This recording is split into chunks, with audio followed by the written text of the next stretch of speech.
Cakap dia komen tak nampak. Tak tahu. Asu. Ada orang komen tak nampak eh? Orang yang kat rumah boleh nampak tak? Apa saya? Yang kat rumah boleh nampak? Nampak? Okey.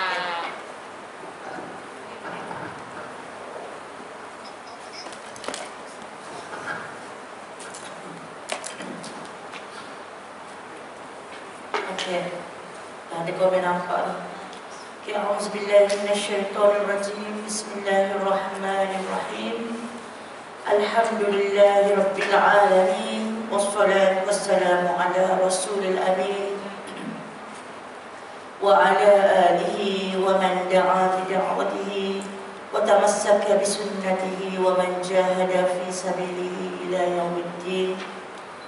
Assalamualaikum warahmatullahi wabarakatuh. Waalaikumsalam warahmatullahi wabarakatuh. Terima kasih kepada Puan Raini, Kak Ani kita yang terus istiqamah, konsisten dalam mengatur jadual-jadual kuliah, terutama kuliah muslimat. Dan kita mengharapkan apa sahaja sumbangan kita kepada majlis ilmu, sama ada mengatur penjadualan, mengatur SOP, mengatur jamuan-jamuan sebelum ni, masa yang diambil untuk penyusunan jadual-jadual kuliah ini, moga-moga dikira amal ibadat yang soleh serta jariah untuk bekalan kita ke akhirat nanti, insya-Allah. Jadi alhamdulillah, syukur pada Allah, seperti yang disebut tadi, 1 tahun genap dia bermula PKP adalah 18 Mac 2020 yang memberi 1000 hikmah kepada kita. Maka ambillah hikmah-hikmah, petiklah hikmah tersebut, kutiplah hikmah-hikmah tersebut, yang mana sepanjang PKP, sepanjang kita hadkan pergerakan keluar kita, maka disitulah kita mengenali keluarga kita, betul? Kita mengenali anak-anak kita, kita mengenali pasangan kita, kita mengenali kat mana habisnya masa-masa terluang kita sepanjang PKP tersebut. Bila tak ada yang keluar masuk pergi kerja dan sebagainya, maka disitulah kita banyakkan masa kita mendekati Allah Subhanahu Wa Taala. Moga-moga harap-harapnya begitulah. Jadi alhamdulillah pada hari ini, seperti yang kita semua maklum, setelah kita berdiskusi bermula daripada April 2015, kita nak masuk April balik dah ni. Kan? 6 tahun, betul? 15, 16, 17, 18 tahun. 6 tahun. Dan di pihak saya sebagai penyampai 1894. 1894 bertambah sih. Saya buat April je. Saya mendapat hadiah daripada surau ni. Selepas kita saya ambil keputusan untuk, sebab hari tu Kak Ani mula call saya bulan April tu, siapa tak tahulah bagi nombor nak kitab sirah, diskusi sirah. Jadi saya kalau kita baca sirah, bagi saya tak nak petik satu juzuk daripada kisah Nabi sahaja. Kalau Isra Mi'raj je tu buta. Saya nak matlamat saya muslimat semua bila belajar sirah, belajar betul-betul bermula daripada, ingat tak awal-awal dulu tajuk yang memang tak best, geografi tanah Arab. Tapi bila kita habis ni baru kita tahu geografi tanah Arab, adat budaya Melayu, kesusastraan mereka itulah memberi impak kepada perjuangan Islam, dakwah Rasulullah SAW. Jadi kebetulan betul waktu itu 2015 saya bersama grup KPM tengah buat buku tentang pemetaan antara sirah yang muktabar, daripada kitab muktabar, daripada hadis-hadis, dengan pemetaan antara kitab sirah yang muktabar dengan sirah Syiah. Masa tu kan ingat tak kan saya cerita tentang Syiah tu yang saya buat masa tu, buku apa? Kita menjawab buku ya Allah, buku Syiah ke apa nama dia? Akhirnya kutemui jalan, akhirnya kutemui kebenaran. Nah, itulah tajuk dia. Masa tu buku itu tersebar di UIA dan anak-anak muda kita lah di apa? Di pusat-pusat kajian tinggi. Anak-anak muda kita ni, kita takut dia belajar agama dalam keadaan syok kan. Bila dibaca buku tu, buku tu banyak benda yang tidak betul. Tidak betul sebab Syiah dia banyak masuk dalam isyrah. Yang akan kita ambil yang baca ini pun mengenai kematian, kewafatan Rasulullah SAW pun dia manipulasikan dalam bab tragedi Khamis. Tragedi Khamis ni adalah salah satu part daripada cerita Syiah tidak mutabalikkan. Tidak mutabalikkan. Jadi grup tim KPM, Kementerian Pendidikan masa tu, kami nak kena tepis cerita tu, nak menjawab buku Akhirnya Kutemui Jalan Kebenaran yang ditulis oleh Faisal Tehrani, saya rasa. Jadi kami kutip sirah-sirah dalam Syiah tu, kami jawab balik, jawab. Khusus untuk pelajar-pelajar UIA masa tu. Jadi bila Kak Ani minta saya bawa buku sirah, cerita sirah, saya kata inilah masanya saya nak cerita kepada masyarakat daripada awal sampai akhir, sampai wafat yang betul. Dan masa kita buat buku tu, menjawab persoalan Syiah itu, kami ada mentor. Mentornya adalah seorang ustaz daripada Kedah, Ustaz Abdullah Din. Ustaz Abdullah Din, saya tanya dia, Ustaz, buku mana yang paling muktabar, yang paling tak ada apa kata penyelewengan? Sebab buku sirah mana? Ibu kata Safiur Rahman Al-Mubarakfuri. Kan? Terus kata mahal sikit ni, muslimah boleh ke beli ni? Kita fikir itu, saya fikir kesian. Sebab saya mengajar di center, kadang masyarakat dia kan, kalau nak beli buku diskusi tu dalam RM10 ke bawah dia. Dia kata buku ni lah yang paling sahih setakat ini. Yang mana penulisnya Safiur Rahman Al-Mubarakfuri ini adalah pemenang anugerah penulis buku sirah yang dianjurkan oleh kerajaan Mesir pada masa itu. Seluruh dunia dianjurkan tu. Yang semua pakar nulis seluruh dunia, yang paling sahih adalah yang ni. Jadi muslimat semua dan saya sendiri rasa bersyukur kerana kita diberi peluang oleh Allah untuk mendiskusikan buku yang telah diterjemah ke dalam bahasa Melayu oleh penulis peringkat dunia.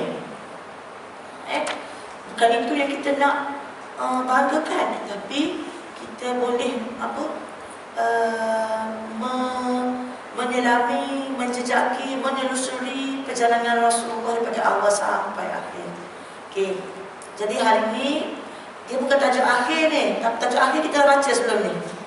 Dia patah balik, iaitu Haji Wada'. Okey. Haji Wada' adalah nama dia, maksudnya haji selamat tinggal. Kita kena faham Rasulullah ni berapa kali buat haji? Ini haji terakhir ke? Jadi sebenarnya Haji Wada' ni adalah makna dia haji selamat tinggal. Selamat tinggal di sini selamat tinggal untuk selamanya pada umat Islam pada masa tersebut. Dan sebenarnya inilah satu-satunya haji, buku surat 602. Inilah satu-satunya haji pertama dan terakhir Rasulullah. Kena faham, Rasulullah buat haji sekali je. Kita buat haji sekali, lepas tu daftar balik nak 2 kali kan. Sepatutnya cukup sekali lah. Kemampuan yang disyariatkan hanya sekali je pada kita. Kalau boleh kita jangan dah daftar pula, sebab bagilah peluang pada orang lain untuk melaksanakan rukun iman, rukun Islam kan. Bila kita masuk kota, kita dah masuk haji kali kedua, masuk kota, kita dah ambil kota orang lain yang belum melaksanakan rukun Islam. Umrah tak apalah, nak pergi ingatkan ni pun. Okey.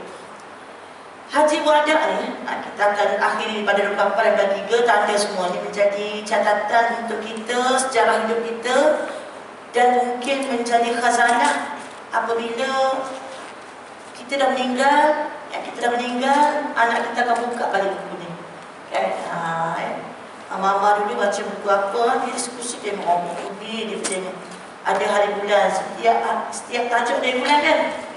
Kalau saya catat. Okey, kita conteng-conteng tepi-tepi tu, semua anak tengok. Sekarang anak tak tengok. Kita tak ada bawa anak tengok. Kan? Anak tak kisah pun sekarang kita pakai baju apa, banyak-banyak baju kita dalam almari. Tapi bayangkan kalau kita meninggal hari ini, esok anak kita masuk bila kita buka almari kita, baru dia perasan banyaknya baju mak, banyaknya hidung mak, banyaknya buku-buku yang mak belajar. Mungkin buku ini menjadi hidayah, menjadi rancangan atau motivasi untuk dia nak belajar jugalah. Mak boleh belajar sampai 6 tahun kan? Ataupun catatan kita tu dah cukup lah, tak payah belajar lah. Dia baca catatan kita pun dah faham. Dia tengok buku bersih ke ada catat tu.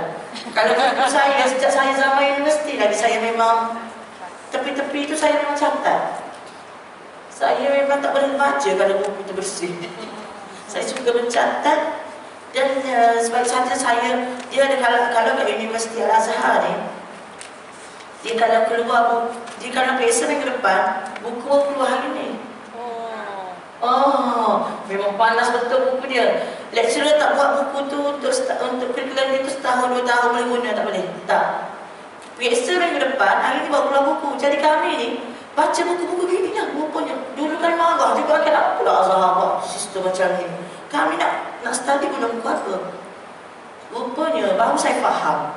Bila kita ada tajuk je lah. Bila kita masuk tajuk je, belajar sekali tahun, buku tak ada. Memberi peluang saya buka buku, mana-mana buku. Pergi tepi-tepi jalan, di Kairah ni, gedung buku tau. Tepi-tepi jalan dia jual 50 sen, RM1 gitu je. Kena belilah semua tajuk yang berkaitan kita belajar. Buku teks tak ada. Seminggu baru dia keluar buku. Nak beli pun semua salah tau. Nak beli RM10, RM20 sebuah buku. Lepas tu, nak guna seminggu je. Memberi peluang saya, kita baca buku, banyak buku lain. Banyak pendapat-pendapat ulama. Sebab dekat Mesir ni, dia tak fokus pada mazhab Syafi'i saja. Kita kaji semua. Sebab tu kita boleh mengarang semua mazhab. Kan? Bahasa Arab. Bahasa Arab lah, tak kata Melayu. Actually tak faham. Hentam je lah kan. Saya ingat satu tajuk tu, saya tafsir, saya ingat. Memang tajuk tu saya tak pernah terbaca. Tapi keluar tajuk besar, bayangkan tajuk kecil dia banyak, makan dalam 30. Sudah saya kata, ya Allah. Tapi pentingnya kita tadabbur Quran, kita faham betul. Mulalah menggoreng. Saya ingat ayat tu, tajuk apa? Kalau kita berkasar dengan manusia dalam dakwah, orang akan lari.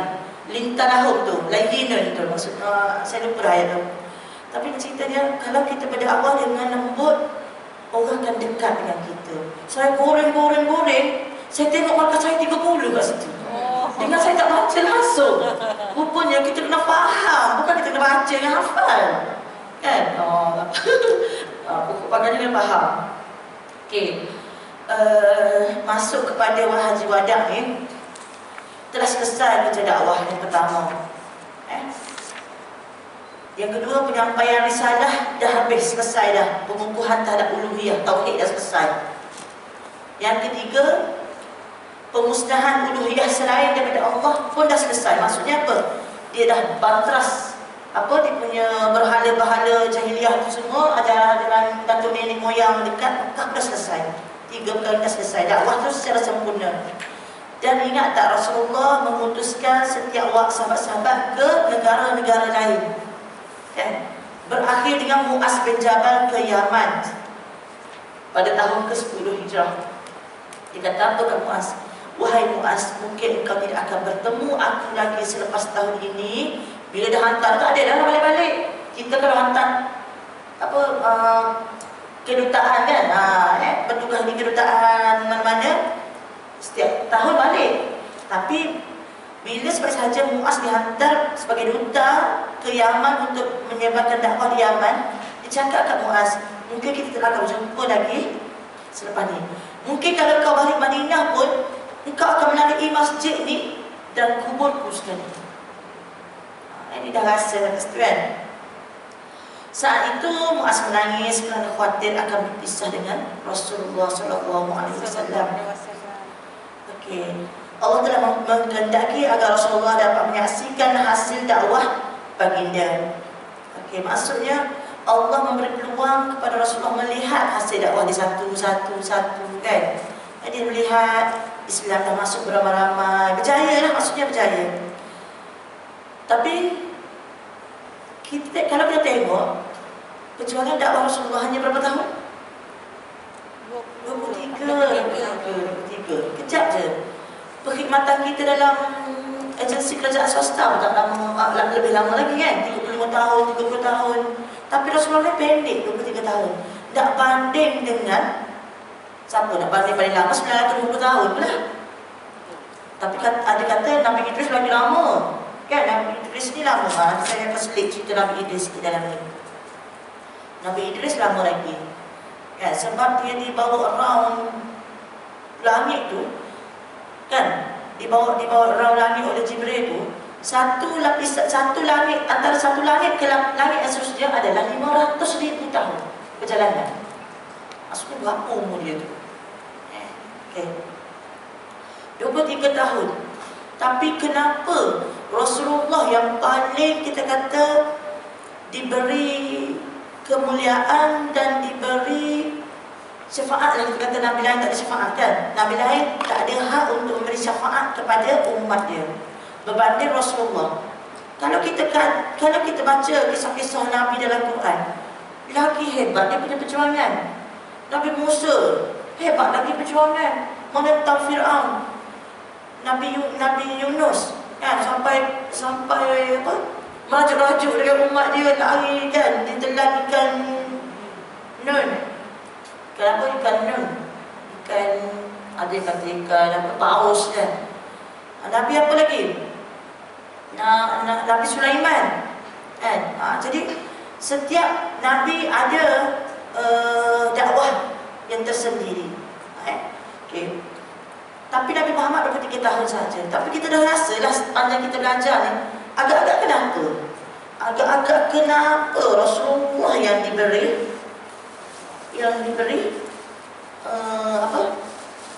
keistimewaan. Saya kata saya tak plan lah nak bagi hadiah ke apa. Saya buat ego ni. Biarlah sebenarnya stokin ni pun kan. Backup masa kita tak ada apa, stokin dalam kereta kan. Saya selalu letak stokin ni kan, nak turun kedai tu memang plan naik kereta, tak nak turun mana tak pakai stokin. Tiba-tiba ada juga orang dia nak beli. Stokin ni lah sebagai penyelamat dia. Okay. Agaknya apa? Sepanjang kita belajar 6 tahun, kenapa Rasulullah saja satu-satunya Nabi yang diberi keistimewaan untuk memberi peluang pada umat dia memberi syafaat? Dalam kuliah dalam PKP itu saya sebut sebenarnya kalau perasan. Tapi sepanjang kita belajar lah, agaknya apa akhlak Rasulullah yang menyebabkan diberi keistimewaan oleh Allah? Tak ingat ni. Penting benda ni. Sebab kita nak syafaat tu. Bila kita nak syafaat, kita kena tahu kenapa Nabi kita yang diberi keistimewaan, tak Nabi lain. Ingatkan di mahsyar nanti, umat Nabi Adam pun merintih merayu pada Nabi dia, Nabi Adam lah kan. Syafaatilah kami, syafaat bagi pertolongan mereka. Tak boleh. Agaknya apa? Dia tak ada dalam buku ni. Tak payah bedek lah. Tapi kan apa dia punya ni? Orang kat rumah nak ada awak ke tu?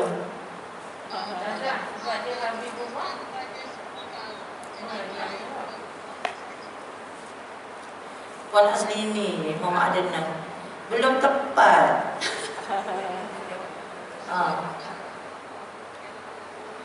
Siapa ni? Orang kat belakang awak. Saya tengok muka saya, orang tengok pemilik dia. Kek, boleh lah. Stokin saja.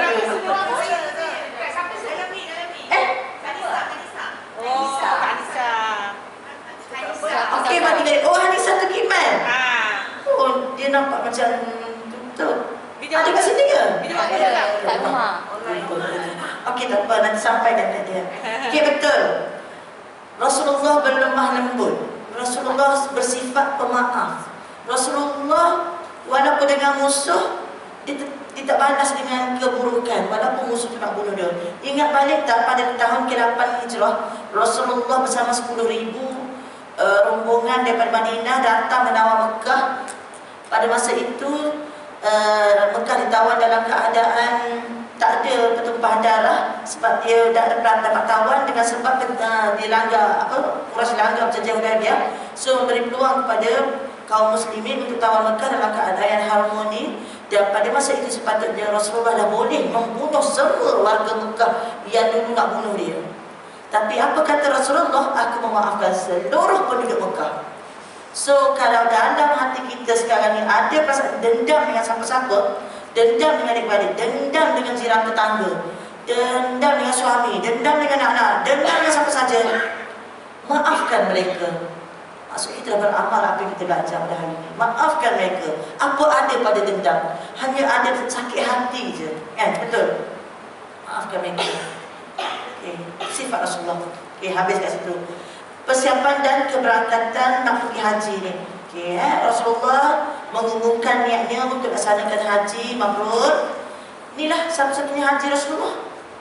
Rasulullah sebab Rasulullah hanya pergi umrah 4 kali sahaja kalau kita belajar kan. Lepas tu dia pergi haji, dan haji itu adalah haji terakhir. Sebenarnya bukan haji terakhir, pertama dan terakhir haji wada. Sebab dalam situlah pesanan-pesanan Rasulullah, khutbah-khutbah Rasulullah. Pasal khutbah ni kalau kita baca, saya tak fokus kat sini, nanti saya nak fokus dekat Rasulullah wafat tu. Kita akan jumpa yang kita baca ni, sekejap dia berkhutbah kat Mina, sekejap kat Muzdalifah, sekejap dekat Arafah. Kan sebab tu kalau kita baca, kenapa sikit je Rasulullah berkhutbah situ. Sedangkan kita kan yang kita beli yang kan khutbah Rasulullah banyak kan, banyak pesanan. Rupanya dia combine dah, dia dah gabung dah semua. Sekejap dia khutbah. Kita baca lah. Pada hari Sabtu 603, 4 hari sebelum berakhirnya bulan Zulqaidah, Rasulullah berangkat, dia bawa bekal semua, dia pergi ke Zulhulaifah. Solat asar, sampai asar sana dia solat. Dia tetap di sana sampai esok hari. Rasulullah bersabda kepada para sahabat, sebab baginda semalam bersabda kepada para sahabat, semalam baginda diterangi putusan daripada Allah yang menyatakan, solatlah di lembah yang penuh berkah dan katakan umrah beserta haji. Dia pergi ke Zulhulaifah. Sebelum solat zuhur, Rasulullah mandi, niat ihram semua. Lepas tu Rasulullah pakai serban seindah, solat zuhur 2 rakaat, Rasulullah baca talbiyah untuk laksanakan haji dan umrah. Rasulullah membaca secara berurutan antara keduanya, lalu beranjak dengan memegang kashwa. Kashwa apa? Kashwa unta. Unta dia nama kashwa, unta yang paling dia sayang. Tapi tak tahu nak kata yang paling sayang, sebabnya sepanjang seluruh ni unta ni dia lagi lain kan. Mungkin seekor dalam unta kan. Kita 2-3 ekor ada kat rumah kan. Dengan emasnya kan, kereta dalam negeri, protonnya, luar negara pun ada. Rasul satu je. Perjalanan Rasulullah antara Madinah ke Mekah ni ambil masa berapa hari? 8 hari. Sampai Madinah, Rasulullah singgah di Zultuah, kemudian masuk ke Mekah setelah mendirikan solat subuh, mandi pada hari Isnin bertarikh 4 Zulhijjah tahun ke-10. Tahun ke-10. Rasulullah tawan Mekah. Refresh balik. Rasulullah tawan Mekah tahun ke-8. Kenapa Rasulullah buat haji tahun ke-10? Kan, kalau kita faham, dia buat umrah tahun ke-8. Dia tawan Mekah tahun ke-8. Sepatutnya dah boleh buat haji dah kat situ. Agak-agaknya lah. Maksudnya senang setahun baru dia pergi balik buat haji. Nak cerita di sini bahawa antara tahun ke-8 hingga ke-10 itu, tahun ke-9 Hijrah lah, orang-orang di seluruh dunia, pelosok dunia masih lagi datang ke Mekah. Dia melaksanakan ibadah dalam keadaan yang ada lagi unsur-unsur jahiliah. Tak pakai baju, macam-macam. Dia tak boleh lah nak tawan Mekah tahun ke-8 terus kita buat haji dengan talbiyah pakai ihram semua, tak boleh. Bagaimana Rasulullah memberi kesempatan, peluang kepada umat Islam untuk membuat melaksanakan haji, belajar dulu cara yang betul. Sebab ada yang tak pakai baju, dia dengan macam-macam cara lah dia maklumlah Mekah, Madinah apa dia punya Kaabah tu sebelum ditawan oleh muslimin, mereka yang orang jahiliah beribadat di Mekah, di Kaabah tu juga kan, dengan menyembah berhala. Rasulullah telah menghapuskan, memecahkan 360 berhala. Okey. Maksudnya tahun ke-10 baru dia berhaji. Okey, 8 hari itu semua. Okey. Saya tak baca sesuatu saya baca dekat yang bawah tu 8 Zulhijjah Rasul sampai ke Mina. Rasulullah solat Zuhur, Asar, Maghrib, Isyak dan Subuh. Okey, sampai matahari terbit Rasulullah meneruskan perjalanan ke Arafah dan menginap di situ. Setelah matahari tergelincir, Rasulullah meminta agar Qasyah dibawa kepadanya. Rasulullah menunggang hingga tiba di tengah pada Arafah. Okey, di pada Arafah tu khutbah pertama dia. Berkumpul seramai 124,000. Bayangkan ada ulama tafsirkan, ada ulama sirah kata 144,000. Cuba bayangkan pada Arafah 144,000. Ramai tak? Kita berfikir semalam pelamin di Arafah apa dia punya simbolik dia kan. Saya ingatkan kenapa dia pelangi bentuk macam kan. Maksud saya fikir berapa kos kan dengan bunga hidup dia. Dia punya simboliknya pada Arafah tetamu kena semua pakai putih. Lepas tu dia membuatlah kan pada Arafah satu gambar ni pelamin dia betul lah menyerupai. Ini yang tidak baik dah. Okey lah tu kan. Okey. 144,000. Bayangkanlah 144,000. Mana dulu pun dah ramai kan? Mana dulu pun dah ramai lah. Dia nak cerita kejayaan Rasulullah lah. Semua dah Islam dah masa tu. Semua dah Islam dah pada masa tu. Kan dia terakhir di perangi Rom kan, ingat tak? Rom je yang sakit hati dia. Lepas tu diperangi kan. Tapi ada lagi sikit lagi ni, ada cerita juga tentang Rom. Okey, khutbah perpisahan Rasulullah berhadapan dengan mereka, menyampaikan khutbah secara umum. Wahai semua manusia, dengarkanlah ucapanku, aku tidak begitu pasti. Aku tak begitu pasti sama ada aku akan bertemu kamu lagi setelah tahun ini dengan keadaan seperti ini. Sesungguhnya darah dan harta kamu adalah suci atas kamu seperti kesucian hari ini, pada bulan ini dan di negeri kamu ini. Okey, ketahuilah segala daripada urusan jahiliah telah tidak berlaku di bawah tapak kakiku. Maksudnya sepanjang aku ada di atas dunia ni, settle dah urusan jahiliah. Habis dah. Dia dah habis dah dekat Mekah tu. Sampai sekarang dah tak ada. Yang ada balik tu ialah yang terpedaya dengan harta syaitan lah.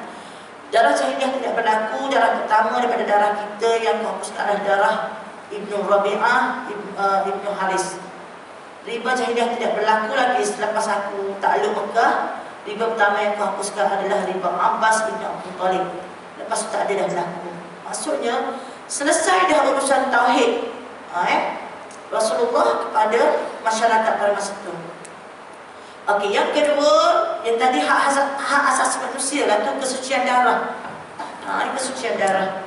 Okey, yang kedua, bertakwalah kepada Allah dalam masalah wanita. Yang ni boleh balik baca kat suami je lagi. Poin penting Rasulullah dalam khutbahnya di Arafah, jaga urusan wanita. Kalau kita tengok wanita ni kaum yang lemah, kaum yang kena jagalah. Kena jaga kehormatan, jaga aurat mereka, jaga kesucian maruah diri. Maksudnya kena didik mereka. Ambil sebagai isteri kena didik. Ada anak perempuan kena didik elok-elok. Kena didik elok-elok. Sebab tu bila kita tengok Aisyah, ibrah. Kenapa Aisyah kahwin dengan Rasulullah di usia Aisyah masih kanak-kanak? Kan kalau ikut orientalis memang Rasulullah macam-macam dia kata kat Rasulullah bila anak dara, bila seks dan sebagainya. Jangan kita ni lah benda gitu. Kita ambil ibrah tu. Ibrah ni kenapa? Bila kita fikir buku yang saya beli saya tunjuk tu, yang RM45 yang tebal tu, cerita Aisyah Humairah warna pink. Kan saya ingat dalam sinopsis saya tu dalam grup sinopsis saya tunjuk kan, yang pakai tanya berapa harga. Lepas tu saya pergi beli RM45. Saya baca daripada A sampai Z, dia tebal lah. Rupanya kenapa Ibrah Aisyah ni dikahwinkan oleh Allah, dikahwinkan oleh Allah tu. Dikahwinkan oleh sebab tu Aisyah dia rasa dia bangga sikit lah, dikahwinkan oleh Allah pada dia seorang je anak dara. Rasulullah mati di kepangkuannya, apa lagi, banyaklah dia rasa ni kan. Okey, sebabnya untuk memberi peluang kepada Rasulullah melihat proses kedewasaan seseorang perempuan daripada kanak-kanak, fasa kanak-kanak, fasa remaja, gitu. Jadi sebab itulah kita tengok hadis-hadis Rasulullah banyak pesanan pada wanita. Kalau dia tak kenal wanita, mana mungkin Rasulullah boleh menitipkan wasiat-wasiat pada wanita. Dia boleh cerita kanak-kanak macam ni sebab dia tengok proses Aisyah ni kanak-kanak macam ni. So, apa yang sepatutnya seorang ayah buat pada seorang anak perempuan. Pernah baca tak? Kita pernah baca ke buku wasiat Rasulullah, 50 wasiat Rasulullah pada wanita? Tak pernah baca Saya khatam dekat Punya ada kat rumah. ada kawan ada pink kan? Tak baca. Biasa tu dia kena diskusi baca. Saya diskusi, saya habis di 2 masjid, Masjid Al-Muhsin Al-Damai dengan Masjid Sentul. Habislah 50 wasiat Rasulullah. Iaitu wasiat yang pertama, kamu kena beristighfar banyak-banyak perempuan ni. Dia tengok Aisyah macam mana kan, gini-gini, banyak kena istighfar kan. Wajib satu hari pagi kamu kena baca sayyidul istighfar, Allahumma anta rabbi la ilaha illa anta, ila akhir. Nak tidur baca, banyak ni perempuan banyak dosa ni pagi-pagi kan. Yang kedua, perempuan wasiat Rasulullah ni disusun. Yang kedua, Rasulullah sebut kamu wanita kena banyak sedekah. Berkali dosa sebab tu banyak sangat dosa kan. Nak suruh istighfar malah istighfar, sedekah pula. Kena baca dekat ni 50 wasiat tu dalam sebulan. Ada sebulan 5 wasiat. Tak boleh 3 wasiat je sebulan kan, 3 wasiat memang bulan. Jadi nampak tak sekarang ni saya cerita ringkas lah. Nampak tak kenapa Aisyah jadi Muslimat pada hari ini, tolong jangan fikir anggapan kenapa Rasulullah kahwin dengan budak. Kenapa dan bagaimana Aisyah ni, Ibrah ni lagi, dia ni tak ada anak kan. Bila tak ada anak, memberi motivasi pada wanita pada hari ini yang tak ada anak. Tak ada anak ni banyak masa. Betul tak? Kita banyak masa, kita banyak benda tak boleh nak buat sebab anak kan. Jadi bila tak ada anak, ambil cerita Aisyah, motivasi Ibrah Aisyah. Bila tak ada anak, dia banyak buat kerja lain lah. Bukan dia banyak rawat kedai mana lagi tak pergi. Bila tak ada anak, dia tumpukan seluruh perhatian fokusnya hanya kepada pengajian. Dia ikut Rasulullah, dia tengok cara Rasulullah, dia buat hadis, meriwayatkan hadis. Hadisnya adalah sebanyak 2,210 hadis. Dalam 7 perawi hadis yang mencapai tahap merawi ribuan hadis, dia ditambah keempat selepas Anas bin Malik, Abu Hurairah dan Ibnu Abbas. Selesai nombor 3 tadi apa? Banyak istighfar, sedekah, 3 kan? Saya dah sompok ni 3. Yang 3 tu kita kena diskusi lah sampai 50 kan. Jadi kena kata juga tu kitab tu sebelum mati tu kan, apa wasiat Rasulullah pada kita.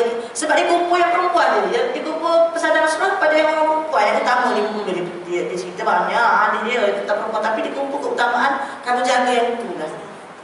Okay. Habislah cerita Aisyah tadi ceritanya. Okey, bertakwa kepada manusia, pada wanita lah. Dia ajarlah nak pukul sikit je, jangan sakit. Okey, boleh cerita kat suami lah. Okey. Yang seterusnya Rasulullah pesan, aku tinggalkan dia yang perintah nombor berapa tu. Mereka mendapatkan hak tu. Okey. Mereka mendapatkan hak ke atas kamu, rezeki, pakaian tu semua. Okey. dan kamu tidak akan sesat selagi kamu berpegang teguh padanya, iaitu kitabullah. Nombor 3 Al-Quran adalah saudara-saudara. Jadi bila kita ambil dia punya khutbah ini, yang ketiganya adalah Quran. Kita belajar betul lah Quran. Macam saya ajar apa sirah ni, kita belajar betul ni sirah ni kan. Kiranya saya tak ada skip kan ni. Kalau ada skip tu pun huraian-huraian yang apa tidak penting lah kan.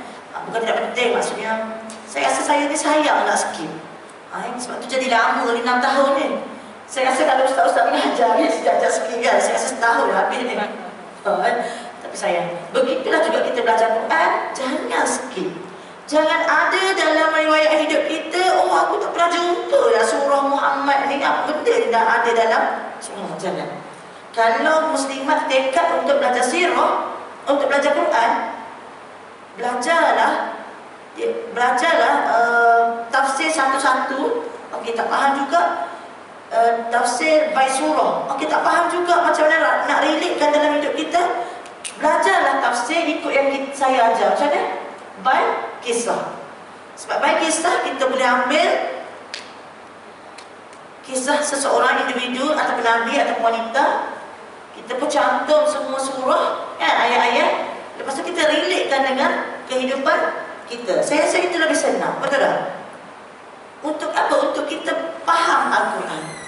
Sebab kalau Nabi kata kamu berpegang teguh dengan kitab Allah, kalau dalam keadaan situasi sekarang orang awam macam kita ni yang faham Quran, agak-agak kita rasa tak Quran itu menyelamatkan kita? Tak rasa. Sebab baca mula Al-Fatihah sampai surah An-Nas tu, apa benda sebenarnya Allah tak cakap kat kita? Faham maksud saya? Jadi belajar betul-betul, barulah kita boleh laksanakan yang nombor 3 yang Allah sebut tu, kitabullah. Okey. Lepas tu Allah pesan, Rasulullah pesan lagi, sembahlah Rabb kamu, dirikan solat 5 waktu, laksanakan puasa, bayar zakat, haji, taati pemimpin. Ya, semua kita dah faham. Okey. Nescaya kamu akan masuk syurga. Okey, tentu kamu tertanya tentang diriku. Lalu apa yang kamu katakan? Kamu tertanya, aku ni siapa sebenarnya? Kamu nak kata apa tentang aku? Dia bercakap di hadapan 144,000 orang. Mereka jawab, kami bersaksi bahawa engkau telah menyampaikan risalah. Itu yang satu. Yang kedua, kami bersaksi engkau melaksanakan kewajipan dan memberi nasihat. Kibalik ni, cuba tanya suami atau anak kita. Mak kat depan ni bersaksi dah, mak ni buat apa sekarang sepanjang hidup, apa yang kamu kenal mak ni sebagai apa? Mak ni tukang masak, mesti dia cakap macam tu kan. Mak ni gitu, mak ni gini. Tapi yang kita nak ni lah, mak, saya bersaksi mak selalu bagi nasihat kat saya. Tak putus-putus daripada mulut mak ni, solat lah. Kita nak macam tu. Tapi yang mungkin anak kita nampak kita lain. Tanya suami, apa yang nampak dalam kita? Adakah kita seorang yang suka bangun malam, mendoakan untuk rumah tangga? Biar sampai itu yang mendominasikan kehidupan, sehingga orang nampak kita macam itu. Kan kita kalau seseorang yang mati baru kita sebut kan, aku bersaksi bahawa dia seorang yang baik, ini kan. Maksudnya bila orang ramai kata macam tu, legalah hati Rasulullah. Maksudnya dia sudah menyampaikan amanah dia dengan baik. Rasulullah menunjukkan jari telunjuknya ke langit lalu mengarahkannya kepada orang ramai. Ya Allah, saksikanlah. Ya Allah, saksikanlah. 3 kali cakap, ya Allah, saksikanlah. Orang berseru di hadapan orang ramai. 605. Okey, orang yang berseru di hadapan orang ramai meniru sabda Rasulullah adalah Rabi'ah ibn Umayyah ibn Khalaf. Setelah Nabi SAW selesai menyampaikan khutbah, turunlah firman Allah. Kena ingat, kena highlight yang ini adalah ayat yang terakhir di dunia. Ayat yang terakhir wahyu yang Allah turunkan di dunia ini. Kita pun kata, rasa ayat terakhir dalam Al-Quran surah An-Nas. Itu dah nak cerita susunan dalam Al-Quran, dia tidak sama dengan susunan wahyu yang sebenar.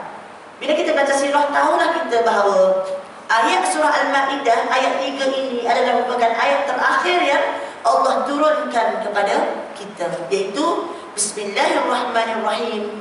Al-yawma akmaltu lakum dinakum wa atmamtu alaikum ni'mati wa raditu lakumul Islam madina. Pada hari ini telah kusempurnakan bagi kamu agama kamu. Habis lah. Kalau ada ayat-ayat tahun selepas itu tak ada lah, bukan tipu. Kan ada orientalis kan dia keluarkan ayat-ayat tu.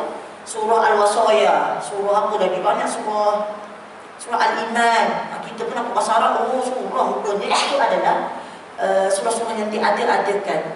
Sebab tu orang orientalis, orang Yahudi, dia belajar bahasa Arab sebab dia nak ni balik, nak menentang balik, dia nak kelirukan umat Islam. Kalau kita tak hafal surah-surah, surah tu kita percayalah ada surah. Surah apa? Salah Al-Iman. Surah Al-Wasaya, Al-Iman, saya lupa lah satu lagi dia ada 4. Lepas tu dia seleweng ke ayat Quran.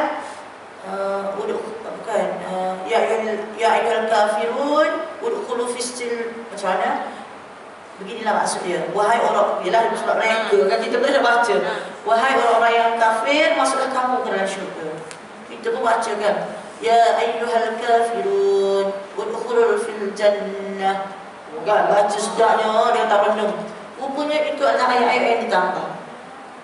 Jadi kita sendiri pun tak boleh nak hayati bahasa Arab, tapi mereka mempelajari bahasa Arab semata-mata untuk mengelirukan orang Islam. Itu bahaya Okey, al-yawma akmaltu lakum tu. Kusempurnakan bagi kamu agama kamu pada hari ini dan telah kucukupkan nikmat ke atas kamu dan telah kuredai Islam sebagai agama kamu. Habis dah kan? Habis dah.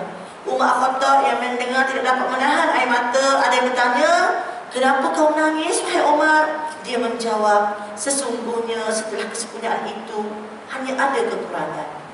Umar dapat rasa bahawa lepas ada kesempurnaan ini akan ada orang yang tak ada. Maksudnya yang menyampaikan tu akan habis akan jawab dia, mungkin akan dimatikan oleh Allah. Kesimpulan menasib itu saya tak baca sangat lain. Yang inilah saya katakan bahawa ini adalah himpunan apa tadi? Khutbah yang dihimpunkan. Okey. Kalau kita tengok dekat perenggan ini menceritakan bahawa Rasulullah telah mengorbankan dalam manasik haji lah, dia mengorbankan 63 ekor unta, disembelih sendiri 63 ekor. Saya fikir semuanya orang sembelih 63 ekor unta. Jangan fikir ayam ni. Unta. Saya ingat masa kali pertama saya korban dalam hidup saya korban masa zaman saya belajar. Sebab saya dapat beasiswa, saya pun raya haji kat sana, saya pun keluarkan sedikit duit saya untuk korban unta. Masa tu harga hanya 3,000. Sebab orang apa harga unta. Itulah kali pertama saya korban sampai sekarang. Saya tak pernah habis. Nak ceritanya korban unta ni susah. Saya fikir, saya baca kan macam Rasulullah sembelih sendiri 63 ekor unta. Sebab masa kita orang nak sembelih hari itu, malam tu ya Allah bermuzakarah sampai pagi. Macam mana nak, bukan macam nak sembelih. Unta tu dia punya leher dia panjang. Nak potong kat sini ke kat sini. Kan? Dekat mulut dia tu ke bawah dagu ke kat faham tak? Bawah dia punya. Kau ambil buku kitab. Buka kitab rupanya boleh lah mana-mana. Lepas tu satu lagi pula, macam mana nak rebahkan unta. Macam kita rebahkan dalam buku susah kan. Lepas tu kami baca balik kitab. Yelah kan budak-budak sekolah satu kali kan. Kita buka kitab. Ada ulama kata boleh naik panjat, potong atas tu, ataupun kalau tak boleh nak rebahkan lah, ataupun akhirnya kami rebahkan kan. Kami rebahkan. Okey, matilah unta. Kita orang ambil gambar daripada ke atas bawah tu dia punya ni lah kan, geng-geng ustaz-ustaz lah yang potong. Kalau tengok dia macam dia sembelih, dia lapar semua, potong perut unta, dalam tu ada anak unta. Buka balik kitab, boleh makan ke tak? Nak cerita ya Allah, banyaknya pengalaman-pengalaman pelik yang akhirnya kita ni buka kitab lah. Malah kita buka kitab. Kalau benda tu tak terjadi, kita tak akan buka kitab ni. Sebab tu proses belajar tu sepanjang hayat kan. Musim pandemik ni macam-macam pula cerita-cerita baru semua ada kan. Buka kitab, kembali pada Al-Quran dan Sunnah. Jadi jadi yang kami temui adalah boleh makan anak unta tersebut.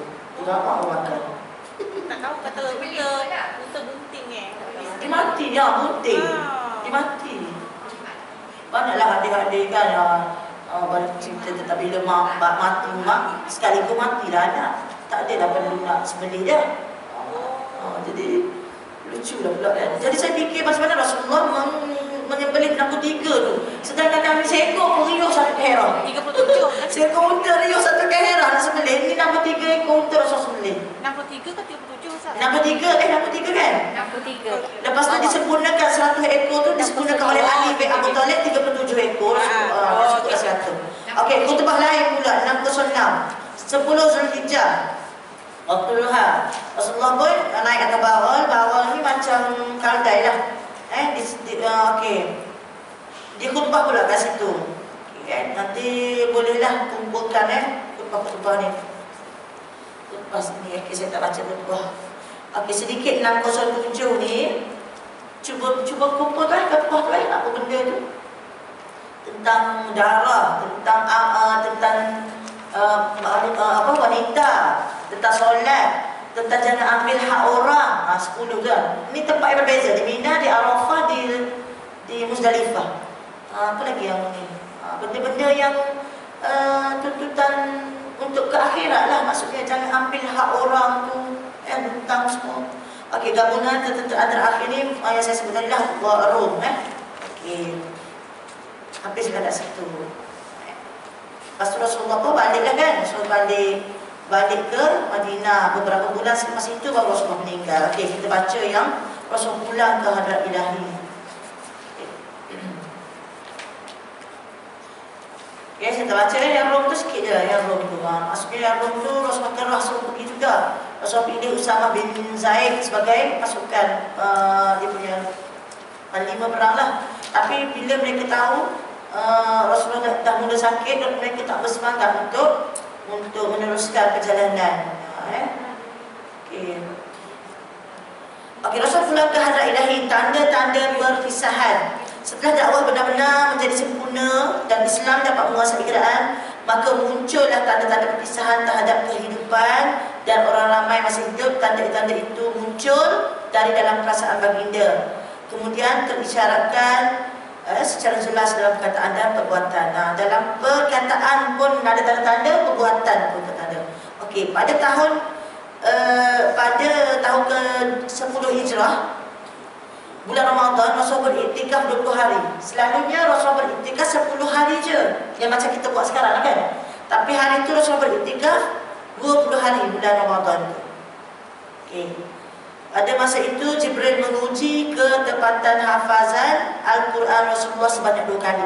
Selalunya pada bulan Ramadan Jibril akan turun semak hafazan Rasulullah sekali je. Tapi tahun ni 2 kali. Dah tinggal nanti kan. Rupanya Al-Quran yang kita baca itu adalah telah disemak oleh Jibril kepada Rasulullah. Kalau ada yang tak kena, Rasulullah berbetulkan kepada sahabat bagaimana itu kita belajar ilmu Al-Quran pula. Macam mana Al-Quran dikumpulkan daripada batang-batang pelepah-pelepah pertama, nak kumpulkan proses pengumpulan semua. Kalau kita cuba google lah ayat-ayat Al-Quran yang ditulis oleh orang-orang dahulu, sahabat-sahabat, agak-agak boleh kita baca tau. Ya, apa Syahid cuba google, masuk dalam grup, boleh baca tau. Tak boleh, huruf dia tak tahu macam mana, baris dia tak ada, boleh baca tak? Quran tak ada baris. Orang dulu tak ada baris. Kan? Jadi kalaulah Quran tu tidak dimurnikan, sekarang pula kita baca resam Osmani. Resam Osmani terlalu mudah lah. Cantik sangat dah. Tajwid semua dah ada. Lepas tu Al-Quran yang kita baca tu ditulis tangan tau. Yang cantik-cantik tu kan, cuba resam Osmani. Tulis tangan tu. Cuba buka yang pertama tu, bukan ada tak dalam ni. Tapi kalau kita pergi Mekah, Madinah, ada Quran yang warna hijau tu yang kita wakaf tu. Depan tu nama dia siapa? Dia lah yang menulis Quran. Dia tangan. Okay, ada tak kita tu ada sih. Kita kecil warna hijau tu. Kita yang kita wakaf kat Madinah. Okey, tulis tangan. Lepas tu pula orang Malaysia ni pula Dia buat pula warna-warni. Apa? Tajwid. Ya Allah, makin senang kan. Yang warna hijau tu ikhwah hakiki. Jadi makin senang. Tak apalah. Okey, tengok nama dia kat ni. Nama dia siapa? Kan? Kita baca Quran, tak baca, kita tunggu pada surah yang kita minat kan. Kita baca dah sampai ke depan dulu kan. Nak beranak, kita baca surah Maryam namanya. Kan, siapa? Kita cakap baca surah Maryam, cepat bersalin. Rasulullah sebut pun. Rasulullah ambil ibrah daripada Maryam tu. Maryam jaga diri, Maryam jaga maruah. Kan, Maryam seorang yang sabar, Maryam seorang yang redha menerima ujian. Kan, tak ada suami tiba-tiba dah hamil, tak salahkan Allah. Nak kan? Yusuf baca surah Yusuf. Nak cantik baca surah Yusuf. Anak kita cantik juga. Nak ikut mak ayah dia lah. Mak ayah dia dah cantik lah. Ya, yang cantiknya ada akhlak. Tu tak tahu daripada mana kan. Anak suntik baca surah Luqman. Padahalnya cerita pada anak apa yang tergantung dalam surah Luqman. Tapi kita tak faham, kita baca surah Luqman, anak tak cerita-cerita juga. Itu salah faham masyarakat. Okey ya. Okey, seterusnya pada bulan Kak ni tak jumpa kan? Dia tulis sini Mashaf Al-Madinah Nabawiyah. Penulisnya Muratib. Dia tu ada lagi tu, tak mati lagi. Hari itu keluar dalam dokumentari. Okey, pada awal bulan Safar tahun ke-9 kita cari lagi dua homework dah. Satu puasa ini cari apa? Al-Quran, ayat Quran zaman-zaman dulu. Sekarang ni kita cari siapa penulis Al-Quran. Mashaf Usmani. Mashaf Usmani mesti ada nama dia Usman kat ni. Kan? Okey. Rasul pergi ke Uhud bulan Safar tahun ke-11. Rasul meninggal dah ni. Tahun ni Rasul dah ni kan. Ni bulan Safar tak meninggal lagi. Rasul Safar Rabiul Awal. Okey, Rasul meninggal Rabiul Awal. Tarikh dia mati, tarikh dia lahir. Okey, ni bulan Safar, sebulan sebelum mati. Rasul pergilah ke Uhud, Rasul solat kat situ, doa untuk orang-orang yang syahid yang kita pergi tu kan. Uhud tu. Okey, Rasul pun berkhutbah lagi kat sini. Sesungguhnya aku lebih dulu meninggalkan kamu, aku menjadi saksi ke atas kamu. Demi Allah, aku benar akan melihat tempat kembaliku saat ini. Aku telah diberi kunci harta karun dunia dan kunci-kunci dunia. Demi Allah, aku tidak takut kamu akan musyrik selepas aku tiada, tetapi aku takut adalah kamu bersaing dalam masalah kunci dunia. Maksudnya, aku tak takut kamu ni musyrik selepas aku tiada, tapi aku takut kamu ni dia berebut hal-hal dunia, harta. Dan memang itulah terjadi sekarang ni kan. Adik-beradik pun bergaduh sebab harta, sebab gerak tanah dan sebagainya. Okey, lepas habis ke Uhud, Rasulullah pun pada suatu malam di pertengahan bulan yang sama, bulan apa ni? Safar lagi kan? Rasul pergi ke Baqi' pula. Ini cerita kat Madinah dah ni, balik daripada haji tadi, haji wada tadi. Lalu Rasulullah pergi Baqi' meminta ampunan kepada orang-orang yang dikuburkan di sana. Rasulullah bersabda, salam sejahtera ke atas kamu, wahai para penghuni kubur. Apa yang kamu dapati di sana menjadi ringan seperti apa yang dihadapi manusia. Fitnah datang seperti malam yang gelap gelita, yang akhir akan menyusul yang awal. Hari akhirat lebih kejam pembalasannya daripada di dunia. Kemudian Rasulullah mengkabarkan kepada orang-orang yang berada di kubur sana dengan bersabda, sesungguhnya kami akan menyusuli kamu. Okey, yang kita baca adalah doa bila kita bertemu kubur kan. Okey, di Rasulullah dah mula sakit pada pada tarikh 9 Safar tahun ke-11 Hijrah. Bertepatan hari Isnin, Rasulullah menghadiri pengurusan jenazah di Baqi'. Rasulullah pulang dari Baqi' dalam perjalanan, tiba-tiba Rasulullah mula pening kepala, badannya panas hingga orang ramai boleh melihat tanda suhu badan Rasulullah panas itu. Dia tak tes suhu macam kita sekarang. Kita tengok melalui urat-urat yang dah mula timbul di kepala Rasulullah. Sakit sangat panas. Dan tak ada cek doktor apa ni. Rasulullah sakit selama 13 ataupun 14 hari dan tetap solat bersama orang ramai selama 11 hari dari sakit dia. Maksudnya Rasulullah solat jemaah 11 hari. 2 hari Rasulullah tak solat jemaah, kan? Minggu terakhir. Tengok satu demi satu. Ketika Rasulullah semakin lama semakin parah, sehingga baginda bertanya kepada isteri. Maksudnya dalam keadaan parah Rasulullah masih lagi, sebab hak isteri. Dia tanya, di mana giliran aku esok? di mana giliran esok. Mereka faham apa yang bila masukkan, maka mereka memberi kebebasan kepada Rasulullah untuk memilih. Okey, dalam cerita ini ada, saya baca kitab lain, dalam tempoh 30 hari ini Rasulullah masih lagi awal-awal terus masih lagi ikut giliran. Bila sampai tahap yang sakit sangat-sangat, misalnya dia ada di rumah Maimunah dan dia tanya, okey, esok ke mana? Maksudnya dia ikut betul-betul lah sampai akhir dia boleh ikut. Jadi orang-orang yang nak berpoligami pada hari ini, kalau boleh buat cara Rasulullah ni, okey lah kan. Tapi dah waktu sihat pun tak ikut. Itulah masalahnya kan. Sampai Rasulullah tak ingat dah. Rasulullah tanya, esok kat mana?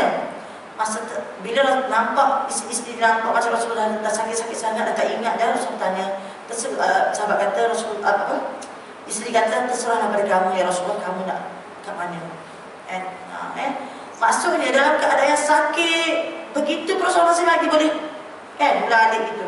Maka mereka beri kebebasan kepada Rasulullah untuk memilih. Akhirnya Rasulullah memutuskan untuk berpindah ke rumah Aisyah. Baginda berjalan dipapah oleh Fadl ibnu Abbas, maksudnya kena papah dah, dan Ali ibnu Abu Talib hingga sampai di rumah Aisyah. Baginda berada di sana pada saat terakhir kehidupan baginda. Sementara itu Aisyah terus membacakan muawwizat dan doa-doa yang dihafal daripada Rasulullah sambil meniup ke tubuh Rasulullah dan mengusap tangan untuk mengharapkan berkat. Okey, tengok pula 5 hari sebelum wafat. Pada hari Rabu, iaitu 5 hari sebelum Rasulullah wafat, suhu Rasulullah makin tinggi, menggigil demam. Rasulullah bersabda, lumurkan air. Lumurkan air dari mana pun ke badanku agar aku boleh menemui orang ramai dan memberi nasihat kepada mereka. Nak lagi bagi nasihat, nak habiskan nyawa atas dunia, nak berpisah ni, nak ingat lagi apa benda yang boleh dibagi, nak bagi lagi. Mereka pun mendudukkan Rasulullah di atas satu bekas cucian, lalu melumurkan air kepada Rasulullah hingga Rasulullah kata cukup. Ada riwayat mengatakan bahawa Aisyah ni dia tak lepas daripada tuala good morning ke apa kan, rendam air, rendam ke dalam air, letak kat badan Rasulullah, kering. Panas sangat kan, letak kering. Itulah yang Rasulullah Aisyah buat, letak je kering. Boleh bayangkan tak panasnya badan Rasulullah, sakit sangat-sangat. Setelah berasa agak ringan, Rasulullah masuk masjid dengan kepala diikat, tapi dipapah langsung diikat kepala, ikat dengan ikatan kain basah sebab panas suhu dia. Duduk atas mimbar, Rasulullah berkhutbah di hadapan orang ramai, duduk di hadapan baginda. Kutukan Allah dijatuhkan kepada orang Yahudi dan Nasrani kerana mereka menjadikan kubur para nabi mereka sebagai masjid. Okey, di sini perenggan ni Allah memerangi orang-orang Yahudi dan Nasrani kerana mereka menjadikan kubur para nabi sebagai masjid. Selepas itu baginda menuliskan, janganlah kamu menjadikan kuburku sebagai berhala yang disembah. Okey, Rasulullah ni dia meninggal di Rasulullah pernah pesan kepada Aisyah ke Ali ya. Kita baca je lagi ada disebut. Rasulullah berpesan pada Aisyah sebab masa tu lepas urus jenazah semua, kat mana nak kebumikan, kat bangkit ke kat mana. Jadi Aisyah kata, aku pernah diberitahu oleh Rasulullah supaya kebumikan di mana tempat aku tidur. Tidur. Jadi itulah dikebumikan di dua mimbar tu kan, di situ. Tapi Rasulullah pesan kat sini, jangan kamu jadikan kubur para nabi sebagai masjid. Apa maksud dia? Kalau kita masuk Raudhah, tengok tak sekarang ni, orang ni kadang-kadang dia solat ngadap kubur. Kita ngadap kiblat. Kan? Dia kubur sini, kiblat sini. Kan? Kubur sini, kiblat sini. Tapi orang duduk macam meratap-ratap di situ. Jadi ingat ni benda ni. Kalau masuk Raudhah, bukan kita mengharapkan, kita menghadap kubur mengharapkan berkah di situ. Maksudnya kita tak solat ngadap kiblat. Okey. Kat sini Rasulullah offer dia untuk dikrisos. Maksudnya, siapa yang belakangnya pernah kupukul, inilah keluar pukul belakangku. Sila balas. Siapa yang aku pernah ejek dia ke kehormatannya aku permainkan, maka balas balik ke aku. Ini bagi kisos. Siapa yang pernah, maksudnya sekarang ni, siapa yang pernah aku jentik telinga dia, jentik balik aku. Kan? Kisos. Jadi sekarang ni, seharusnya sekarang ni, masa kita sihat ni, bagi peluang. Siapa yang pernah aku sakiti, sebenarnya kita tahu sendiri kita pernah sakiti siapa, tak perlu tanya. Cuma kadang-kadang kita terlepas mulut ni, kadang-kadang tak perasan kan. Maaf, tu minta maaf kan? Selepas itu baginda turun laksanakan solat zuhur. Okey. Lepas tu kemudian baginda menyampaikan nasihat berkaitan dengan orang-orang Ansar. Aku wasiatkan kepada kamu tentang orang-orang Ansar, mereka adalah saudaraku dan kehormatanku. Rasul memang memuliakan orang Ansar. Tanpa orang Ansar, ke mana orang Muhajir nak pergi? Kan? Sediakan tempat tinggal dengan sebatang apa kara apa? Selai sepinggan daripada Mekah, tak bawa apa-apa. Ansar semua bagi kehidupan. Ansar bahagi harta, Ansar bahagi isteri. Ansar bagi apa lagi? Bagi ilmu perniagaan. Ansar bagi ruang, kan? Bagi ruang untuk berniaga di pasar. Sebab itulah Rasulullah suka orang Ansar. Tapi ingat balik perang Hunain, Rasul tak bagi sedikit pun harta ke orang Ansar. Ingat tak? Sehingga kan orang Ansar kecil hati. Dan Rasulullah ni balik, betulkan balik. Kamu kecil hati tak dapat harta dunia, sampah dunia. Kamu tak kecil hati. Sepatutnya kamu tak kecil hati sebab kamu boleh bawa aku balik ke Madinah. Sebab orang Ansar satu dia nak diingatkan, dia kenapa bagi kat Muhajirin yang tak dapat. Yang kedua dia ingatkan, bila dapat tawar Mekah, mestilah Rasulullah stay kat Mekah dia. Kampung dia kan, takkan balik Madinah. Rupanya bila Rasulullah kata, aku akan balik Madinah, bawa aku balik Madinah. Kalau kamu menelusuri nak balik Madinah, kamu menyusul jalan, ada jalan straight, tapi kamu menyusul jalan yang leka-leka balik bukit Gunung Ganang, susah jalan tu. Aku tak akan ikut jalan straight, aku akan ikut jalan kau. Nak ceritanya, aku memang sayang orang Ansar. Jadi dia kata, mereka telah melaksanakan kewajipan mereka. Apa yang tersisa adalah milik mereka. Terimalah orang yang baik di antara mereka dan maafkanlah orang yang buruk di antara mereka. Maafkan orang Ansar. Okey, habis itu bawah sekali saya baca, Abu Sa'id Al-Khudri berkata, tiba-tiba Abu Bakar menangis sambil berkata, demi ayah dan ibu kami sebagai tebusanmu, kami merasa heran atas perbuatan Abu Bakar itu. Maka orang berkata, lihatlah orang tua ini. Rasulullah mengkabarkan tentang seorang hamba yang diberi pilihan oleh Allah antara diberi kemewahan dunia menurut kehendaknya atau apa yang di sisinya. Apa yang dimaksudkan hamba di sini adalah tidak lain iaitu Rasul sendiri. Sementara yang lain mengetahui hal itu antara kami adalah Abu Bakar.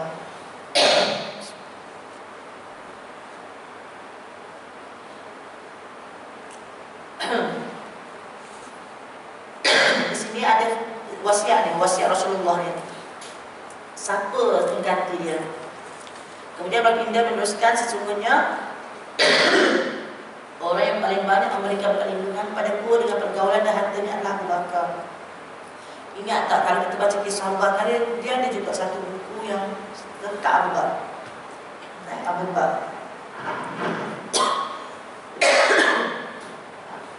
Kalau baca buku Abu Bakar, saya dah baca. Memang betul lah yang Rasul sebutkan. Yang memberikan perlindungan dalam pergaulan dan harta adalah Abu Bakar. Sepanjang bersahabat, memang Abu Bakar tak tinggal Rasulullah. Dan harta dia memang banyak untuk perjuangan Rasulullah. Selepas daripada Khadijah. Jika aku boleh mengambil seorang kekasih, kalaulah aku boleh ambil seorang kekasih selain daripada Allah, kan, aku akan ambil Abu Bakar sebagai kekasih. Sayangnya daripada Abu Bakar. Ini adalah ukhuwah Islamiyah. Boleh tak kita ni, kita ada tak anggap ada sahabat baik kita yang macam Rasulullah dengan Abu Bakar, dia anggap Abu Bakar sebagai kekasih dia selain daripada Allah. Dan kalau tak ada Allah, aku anggap Abu Bakar sebagai kekasih. Dan mungkin kita terbayang di fikiran kita orang tua kita, tapi yang mesti tak dia. Aku suka, tapi yang itu aku percaya diri tak bagi. Tak yang okey, aku suka yang itu, tapi hari itu pergi makan, aku juga yang belanja dia. Dia tak ada belanja. Tapi persahabatan Abu Bakar dengan Rasulullah adalah lambang ukhuwah yang sebenar, yang berpastikan pada akidah. Abu Bakar menghabiskan keseluruhan hartanya untuk perjuangan dakwah Rasulullah. Sampai Umar pun berlomba dengan Abu Bakar untuk keluarkan. Umar ni dia ada pesan dia, aku keluarkan misalnya 80% daripada harta untuk Islam. Kemudian dia rasa dia dah banyak dah sebab dia Abu Bakar. Kemudian bila dia dengar Abu Bakar keluarkan semua, dia pergi tanya Rasulullah, tak baik kan? Tak baik kan keluarkan semua kan? Kemudian ni kan, Jadi Rasul tanya lah, apakah betul kamu keluarkan semua harta kamu untuk Islam ni? Untuk nak pergi berperang? Ada lagi, ada aku. Aku tinggalkan Allah dan Rasul. Kita keluarkan lagi ni tak band tak? Ada aku lagi tak? Kau tak ada dah. Kira SP semua habis-habis. Yang ada hanya Allah dan Rasul. Syurga tu mahal. Ya, saya tak ada nak buat yang tu lah. Ada harga semua syurga. Okey. 4 hari pula. 4 hari ni yang kita nak menjawab yang tragedi Khamis yang Syiah tadi. Okey, pada hari Khamis ni yang betul ni cerita betul ni. 4 hari sebelum wafat, sakit Rasul tidak berkurang. Rasul bersabda, marilah ke sini. Saya memang selambat sikit, dia ikut SOP sejam je. Soalnya habis dia takkan nak ni pula kan, nak sambung pula. 2 helai je, 3 helai je. Yang saya baca yang penting. 4 hari sebelum wafat tak berkurang, Rasul bersabda, marilah ke sini, aku tuliskan tulisan yang kamu sama sekali tidak akan tersesat selepas ini. Maksudnya dalam rumah Rasulullah, dalam rumah Aisyah, Rasulullah minta kertas dan pen, kan? Akan tuliskan tulisan yang kamu sama sekali tidak akan tersesat selepas ini. Ada di antara sahabat-sahabat yang antaranya Umar kata, tak payahlah Rasulullah, kamu dah sakit macam ni, tak payahlah nak pesan apa-apa dah, kan? Sebab dia tak boleh cakap dah. Walaupun begitu, di sisi kamu dah ada Quran dan sunnah, cukup dah, kita Allah cukup dah Allah turunkan wahyu 30 juzuk, kamu dah cukup dah untuk kamu pesan. Tak payah fikir-fikir. Macam kita lah, kalau misalnya mak kita sakit nazak, dia tak boleh cakap, seolah dia ambil apa, dia minta pen yang kertas, kita lah nak tulis apa dia nak pesan. Dia kata, tak payah dah mak, susah dia cukup dalam pesanan mak selama ni. Yang masa tu dah orang kata ke Rasulullah. Mereka ada dalam rumah itu pesan yang berselisih. Ada antara mereka berkata, mendekatlah kamu agar Rasul dapat tulis apa, agar dapat menulis bagi kamu. Nama antara mereka ada yang setuju dengan Umar, tak payahlah, disebabkan mereka saling berdebat, riuh hendak sikit kat situ, tegang sikit situ. Rasul kata, pergilah kamu ke sini. Okey, cerita Syiah saya, cerita tragedi Khamis kat sini, dia macam ni. Rasulullah minta kertas, dia nak tulis, Syiah kata, sebab kalau tengok 3 wasiat kat bawah ni, tengok 3 ni. Yang pertama, pada hari itu Rasulullah menyampaikan wasiat untuk mengeluarkan orang Yahudi Nasrani pada bumi Mekah, bumi semenanjung Arab. Itu wasiat Rasulullah. Sebab itu kita jangan bersekongkol sampai sekarang dengan Yahudi dan Nasrani. Yang kedua, wasiat tentang pengiriman para utusan seperti yang pernah dilakukan. Maksudnya Rasulullah cerita, tetap kirimkan pendakwah di negara-negara macam Muaz bin Jabal di Yaman, kan? Macam Abu al-As Mesir, Rasul semua juga. Yang ketiga, lupa. Wasiat ketiga, perawi hadis lupa. Wasiat apa? Ialah masuk zaman dulu mana ada rekod-rekod, kan? Mungkin yang ketiga ini mungkin adalah wasiat untuk berpegang teguh kepada Al-Quran dan Sunnah. Okey. Ini yang ketiga ni, yang sedapnya Syiah tak tambah dia, orang lupa. Yang tahu orang lupa. Dan cerita dia berkata, kalaulah Umar bagi kertas dan pen, sebenarnya Rasulullah nak pesan, biarlah Ali sebagai khalifah, pengganti dia. Dia buat cerita macam tu. Seolah dia boleh baca hati Rasulullah. Syiah bahaya, kan? Jadi dia marahlah Umar tak bagi tu. Itu tragedi Khamis. Itu satu. Yang kedua, masa dia rendah tu, Rasul kata, pergilah kamu semua dari sini. Sebenarnya dia halau dah Abu Bakar, Umar semua tu. Dia semua duduk, dia Ali dia kat situ. Dia nak cerita, dia nak kaburi cerita ni dengan kisah Aisyah. Tak ada langsung disebut Aisyah kat sini. Sebenarnya banyak lagi benda yang boleh cerita. Rasulullah mati atas riba Aisyah, kan? Aisyah Rasulullah berpeluh masa tu, peluh kuat sangat. Aisyah ambil tangan Rasulullah, usap peluh dia, usap peluh Rasulullah sendiri. Sahabat bertanya, kenapa Aisyah tak usap peluh Rasulullah dengan tangan Aisyah? Aisyah kata, aku nak yang mengusap peluhnya di akhir riwayat hidup dia adalah tangan dia yang mulia itu sendiri, bukan tangan aku. Nak ceritanya Aisyah merendah diri. Aisyah merendah diri, bagi dia tangan dia tak mulia, kan? Oh, kalau kita lah, dalam riwayat hadis 2210. Dan Aisyah tengah berpesan kepada kepada siapa ya? Dia pernah pesan lah, dia kata, kalau aku meninggal, jangan kebumikan jenazah aku dekat dengan dua sahabat, dengan sahabat-sahabat yang lain. Maksudnya dua sahabat, Umar dan Abu Bakar. Kan? Maksudnya kat situ apa? Sebab dia rasa aku rasa aku malu, tak layak duduk dekat mereka. Ini kalau kita tau, nak tempah kubur lagi dekat sahabat. Nak mati pun mati di bangkit kita, kalau boleh. Kita tak rasa rendah diri. Lepas tu Aisyah dia ada satu, dia tak suka orang puji dia. Tak suka orang puji. Beza tak kita? Kalau orang bos kita kan tak petik nama kita, tak puji. Orang puji orang lain marah kan. Jadi Rasulullah dia pernah, Ibnu Abbas, Aisyah sakit nak mati, Ibnu Abbas nak masuk ziarah. Ibnu Abbas ni terkenal dengan sifat suka memuji. Jadi Aisyah kata, orang lain boleh ziarah aku, tapi Ibnu Abbas jangan. Boleh takut kena puji. Tak boleh puji. Lepas tu satu kali, banyak kali juga lah, Ibnu Abbas tak dapat masuk. Last kali dia puji-puji, okeylah masuklah. Masuk tu dia malah dia puji Aisyah. Dia puji Aisyah, Aisyah pun kata, moga-moga apa pujian yang keluar, apa yang keluar daripada mulut Ibnu Abbas itu adalah sia-sia. Dan orang lupa, orang yang dengar dia lupa. Kita kalau jangan orang lupa lah kan. Puji dan jangan lupa lah. Moga bakti sumbangan kita. Okey, itu Aisyah. Okey, boleh tak nampak yang terjadi Khamis ni? Dan dia kata, pergilah kamu tu, dia orang Syiah kata yang halau semua. Dia sustainnya Ali je. Bagaimana dia tak suka Ali kan? Dia tak suka ke Ali ni. Okey, 613, walaupun Rasulullah sakit, Rasul tetap mengimamkan 5 solat waktu sehingga hari Khamis, iaitu 4 hari sebelum Rasulullah wafat. Pada waktu solat maghrib baginda membaca surah Al-Musallam. Menjelang Isya Rasul sakit betapa parah sehinggalah baginda tidak mampu lagi untuk pergi ke masjid. Bermula hari apa ni?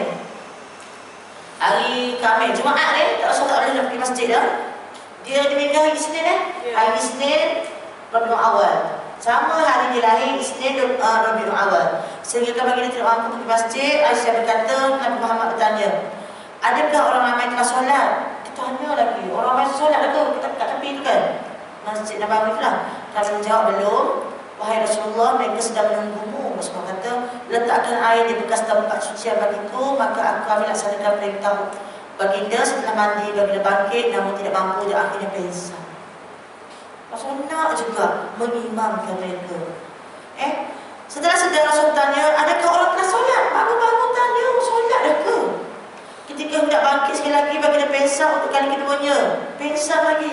Nak ceritanya memang tak mampu dah sebenarnya.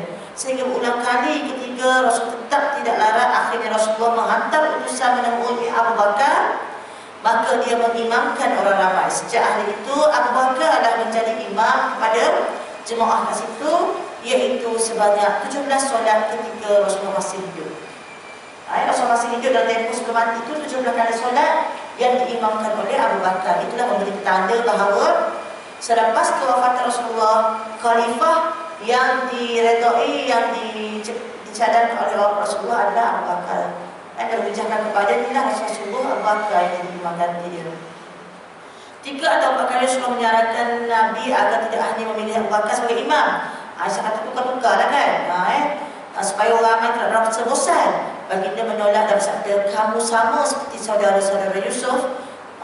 Suruh Abu Bakar menjadi imam bagi orang ramai. Maksudnya dia siap cakap ke Aisyah, kamu sama macam saudara Yusuf. Saudara saya macam Nabi aku kan sejak Nabi Yusuf, sejak Nabi Yusuf. Jadi macam kita lah, yang ni asyik-asyik kat dia je kan. Okey, 2 hari atau sehari sebelum wafat, tengok pada saat hari Sabtu ataupun Ahad, dia meninggal di Senin.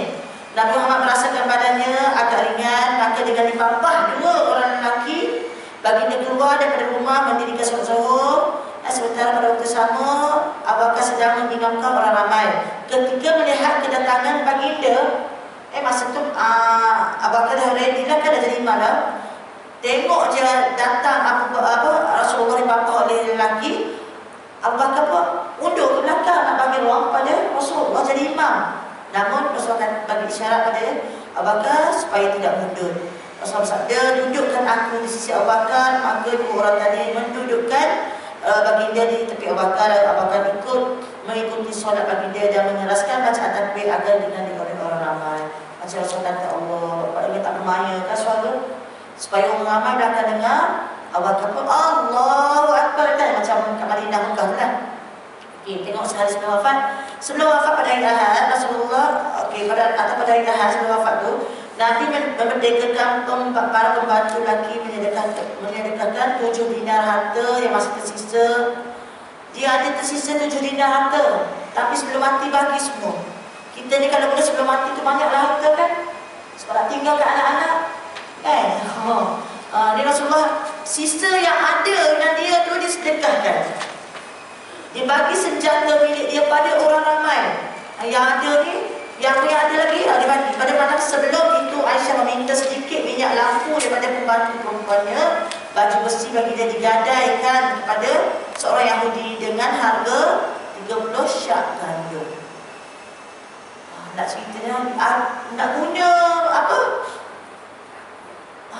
Kan? Terpaksa gadai baju besi Rasulullah. Hari terakhir kehidupan Rasulullah ni, hari-hari nak mati ni. Anas bin Malik meriwayatkan bahawa Abu Bakar menjadi imam solat subuh bagi warisan pada hari Isnin. Hari Isnin tu hari kematian tu. Rasulullah tidak menampakkan diri pada mereka. Tak keluar Rasulullah. Baginda hanya mengelak lansir bilik Aisyah, diselak lansir kat Raudhah tu kalau boleh bayangkan, dan memandang mereka berdiri dalam saf. Puas hati kan tengok sahabat-sahabat yang ditinggalkan solat jemaah. Kemudian baginda tersenyum. Abu Bakar mundur ke belakang dan berdiri sejajar dengan Rasulullah kerana dia menjangkakan Rasulullah akan keluar untuk solat dan menjadi imam. Anas menyatakan bahawa orang Islam tidak menghentikan solat kerana berasa gembira dengan keadaan baginda. Namun baginda beri isyarat tangan, beri isyarat tangan agar mereka selesaikan solat. Rasulullah masuk dan menurunkan lansir. Okay. Selepas itu Rasulullah tidak dapat mengikuti waktu solat yang berikutnya. Waktu duha semakin berganjak kan. Ada lama dah waktu duha ni. Nabi Muhammad memanggil Fatimah. Kemudian baginda membisikkan sesuatu kepadanya hingga dia menangis. Yang ni bisik sesuatu ni pun orang Syiah buat spekulasi ni. Fatimah ni orang antara orang Syiah lah, bukan orang Syiah. Syiah ni berpihak pada Fatimah, ada Ali. Dia memang anti dengan Aisyah. Dia kata dia bisik sesuatu ni, masih lagi dia bisik supaya suami Fatimah nak apa? Dia bisik supaya Fatimah, lepas aku mati, naikkanlah Ali sebagai khalifah. Yang dia bisik, yang dia tak dengar apa dia boleh buat anggapan. Syiah ni kan. Sebab itulah bila kita baca kisah Al-Mughirafuri, kita kalau ada cerita-cerita pelik yang sirah lain tu, jangan dengarlah. Kan? Jangan dengarlah yang pelik dah. Kalau yang tak pelik tu okey lagi dia. Okey, baginda mendoakan Fatimah. Sebab itu baginda membisikkan sesuatu padanya. Lepas itu tersenyum. Anas bin Malik berkata, di kemudian hari kami tanyakan kepada Fatimah, apa hal kau hari itu Fatimah, Rasulullah bisikkan kau menangis. Lepas tu bisik sekali lagi kau gelak ketawa kan. Apa benda? Aisyah pun jawab, Fatimah pun jawab lah. Tapi dalam cerita Syiah dia tak cerita yang ni, cerita setakat bisik tadi je. Okay, sebenarnya dia cerita ke Anas, Nabi Muhammad membisikkan kepadaku bahawa baginda akan meninggal dunia. Ayah dah tak sejak lagi ayah tak ada dah. Hari Senin kan. Dia nangis dah. Ayah tak ada kan. Dan sejak lagi ayah akan diambil oleh Sakaratul Maut kan, Israel. Nangis. Rasulullah pun bisik daripadanya, bahawa akulah anggota keluarganya yang pertama kali akan menyusuli baginda. Maka aku tersenyum. Dia pun suka balik bila Rasulullah bagi harapan macam itu. Nabi Muhammad mengkabarkan kepada Fatimah bahawa dia adalah pemimpin para wanita semesta alam. Seronoklah kita kan, kalau Rasul sendiri cakap macam tu. Okey, Fatimah melihat penderitaan yang berat pada diri Rasulullah sehingga dia berkata, alangkah derita dengan engkau wahai ayahanda. Baginda menjawab, tidak ada penderitaan ke atas ayahmu lagi selepas ini. Maksudnya lepas ni ayah dah mati, tak ada penderitaan dah. Sebab tu kadang-kadang kita pergi ziarah orang sakit, hospital, kanser, terhampas, semakin deritanya. Tapi bila kita tengok dia meninggal dunia, kita kata berakhirlah penderitaannya. Sebab habislah derita dia. Bila sampai satu tahap kita dia tidak mampu, Allah akan matikan kita. Kan? Allah akan bagi ujian sedangkan kemampuan kita. Bila Allah tahu kita tak mampu, Allah matikan kita, berakhirlah kesakitan dan kita akan duduk dalam kubur dalam keadaan yang senang ringan. Kalau bersabar dan ujian. Okey. Selepas tu Rasulullah panggil Hasan Hussein, cucu dia, lalu peluk kedua-duanya, beri nasihat yang baik. Bagi dia panggil isteri bagi dia memberi nasihat dan peringatan yang baik. Susah sebenarnya nak mati. Susah nak mati ni. Kan? Banyak lagi benda yang tak selesai. Tapi Rasulullah selesai kita lah. Kan? Kita banyak lagi tak selesai. Okey. Rasulullah kata, betapa berat ni, dia kata sebenarnya ini adalah pengaruh racun yang diberi oleh wanita Yahudi ke dalam daging yang bagi dia makan sewaktu perang Khaybar. Ingat tak? Balik perang Khaybar, Rasulullah kita menang, Muslimin menang. Seorang wanita yang bernama Zainab kan, dia telah invite Rasulullah datang ke rumah dia untuk dihidangkan daging kambing dan ditanya. Dia tanya Rasulullah suka bahagian mana, bahagian apa. Dia lumuk kat situ, racun banyak-banyak. Ingat tak? Perang Khaybar kan? Kesan daripada tu, dia sakit.